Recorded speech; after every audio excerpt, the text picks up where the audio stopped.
Where are you? All your stuff is missing, I demanded of my husband, my voice trembling with frustration. Yes, I moved out, William replied coldly, as if it were the most obvious thing in the world. You never agreed to moving in with Mom, so I just went ahead and bought a house. Bought a house? With what money? I asked, my disbelief turning into dread. That's when she took over the phone. That's right. My son and I have a new place, my mother-in-law sneered. We'll see if you can survive on your own. I hung up, heart pounding. I thought I'd heard it all, but nothing prepared me for what came next. My name is Everly, a 29-year-old housewife. I married my husband William 5 years ago, and we live together in an apartment. We have no children yet. We're not a wealthy couple, but we live a decent life. We live stress-free, doing the work we both love. It was about 6 months ago that a dark cloud began to loom over our peaceful life. My mother-in-law, who lived nearby, demanded that she move in with us. No matter how much we tried to explain to her that we couldn't live with her, she wouldn't listen to us. To my surprise, before I knew it, my husband was taking her side. This made our relationship deteriorate quite badly. Then my husband took a terrible action. Since my father-in-law passed away a few years ago, my mother-in-law has been living alone in her house. She was doing fine, but began to press us to let her move in because she didn't feel comfortable being alone. I can't live alone anymore. I don't feel safe, she told us repeatedly. But that's not the real reason. Her house was getting old and falling apart. It would have to be renovated to make it a comfortable place to live, but my mother-in-law didn't want to pay for it, so she came up with the idea of moving in with us. You can't expect me to live in that old place forever, she said one day. However, when we got married, my husband promised we wouldn't live with his parents. My mother-in-law's house was just a 10-minute drive away. If she ever needed anything, we could get there right away. But I know she didn't think well of me even before we got married. She still makes sarcastic remarks about me every chance she gets. Are you sure Everly knows how to handle a household? She once asked sarcastically in front of William. After what she said, I figured if she moved in with us, she'd turn into the worst mother-in-law ever. Additionally, she quit her part-time job recently and is now unemployed. If we live together, we'll have to bear her living expenses as well, I said to William, frustrated. With our current financial situation, it's just not possible. However, my mother-in-law snapped, Don't be so proud when my son supports you financially. I work from home, and your son doesn't support me financially, I told her, but she just ignored me. You're lucky to enjoy such a comfortable life because of my son. Her words had nothing to do with reality, because I knew there was no way we could live on my husband's income alone. Do you even know William's monthly income? I asked, holding back my frustration. Of course, she said confidently. He's my son, and you should be grateful he earns a good salary. How so? I asked, raising my eyebrows. If my husband's salary was high, I added, then the salary of a part-timer who works 3 days a week would be high too. I'll take care of the housework so you can go to work, my mother-in-law condescendingly continued. You can't even finance well when my son makes so much money. You're a big spender, aren't you? She added. No, I shot back. I told you I'm working. I'm not a spender. I work hard every day and save money. Well, money aside, this apartment is too small for 3 adults, I pointed out. When I said that, my mother-in-law just casually asked, Do you want to move to a bigger place or buy a house? Her words lingered in my mind, and a sense of unease grew. Later, when I spoke with my husband, it was like he'd been brainwashed. He suddenly changed his mind. Did he really want to live with his mother, or was he just too afraid to stand up to her? Don't be so stubborn with my mother, he began. He even said something that made me deeply wonder about him. It's more fun to live with my mother, isn't it? She says she'll do the housework for you. It'll be easier for you too, Everly, he coaxed. My husband was totally on board with moving in together. What should I do? I thought, completely at a loss. I resisted as long as I could, but my husband decided to take desperate measures out of frustration. He moved out of the house while I was gone for the day. When I came home and noticed his belongings were missing, I immediately called him. "Where are you? All your stuff is missing," I demanded, asking for an explanation. "Yes, I moved out," he replied coldly. "You never agreed to moving in with Mom, so I just went ahead and bought a house."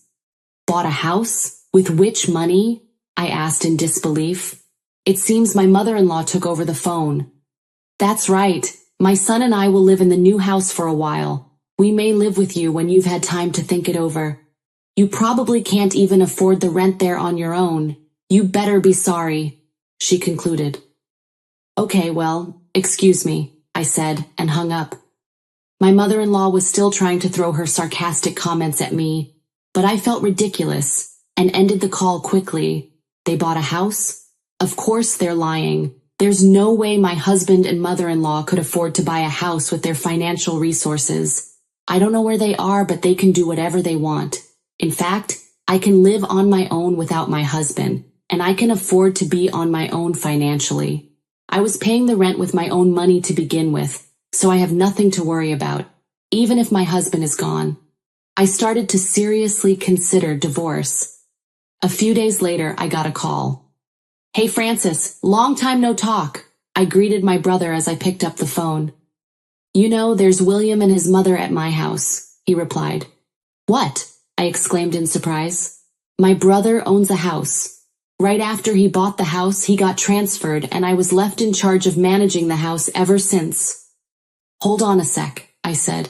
I immediately checked the safe in the bedroom. It's not there. The key to my brother's house is missing.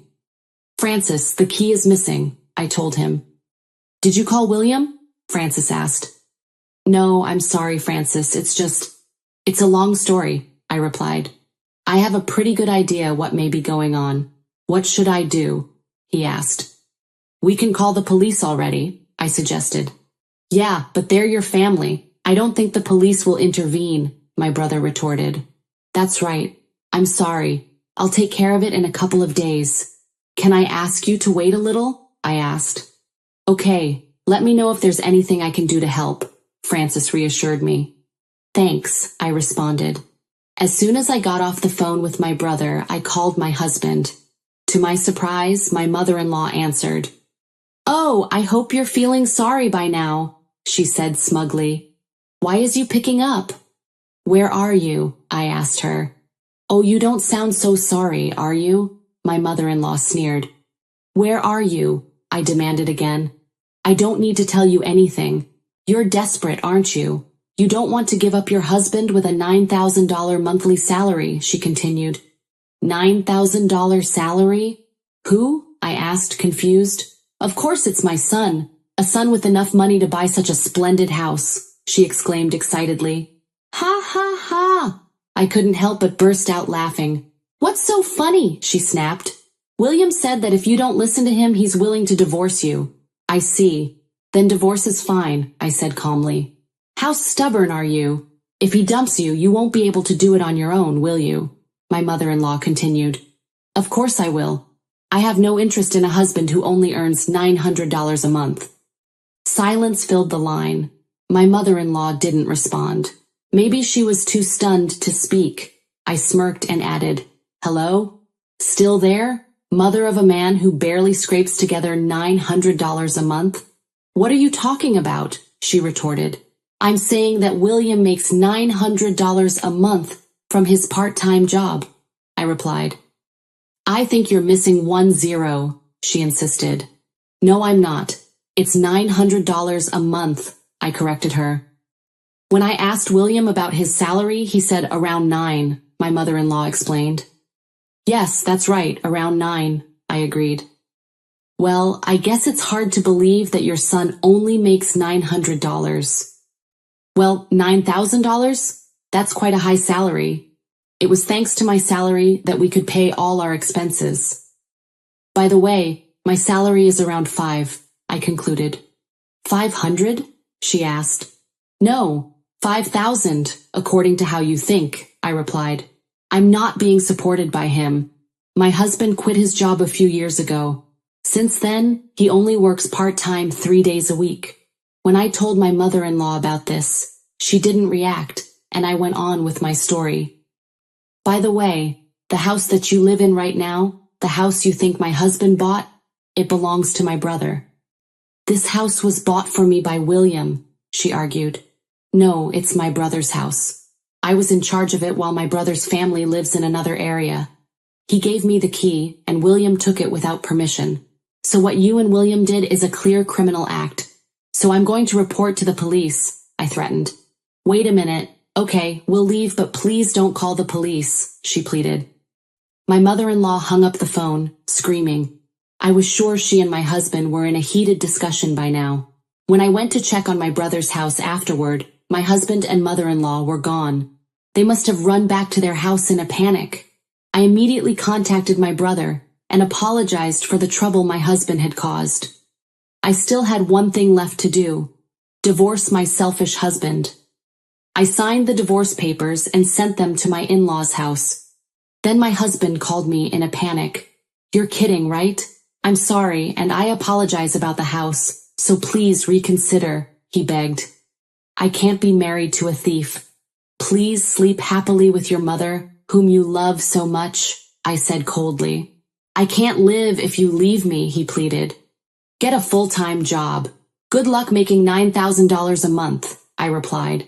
But my husband didn't sign the divorce papers easily, so I brought in a lawyer, and the divorce was easily granted. I was able to get a clean break from the impossible mother and son who tried to force me to live with them. My husband and mother-in-law continued to live in the shabby house, apparently. William went to the unemployment office to look for a full-time job, but because of the long period of time he spent working part-time, it was difficult to find a company that would hire him on a full-time basis. They are still living on his $900 income, and his mother started working part-time again. My husband's mother complains to him every day, and they fight constantly. I moved out of the apartment I was living in with my husband and moved into a new place. I don't have to support him anymore. Now that I'm alone, I'm able to work from home more than before. My income is increasing steadily, and when I save up some more money, I'm thinking of buying a house for myself.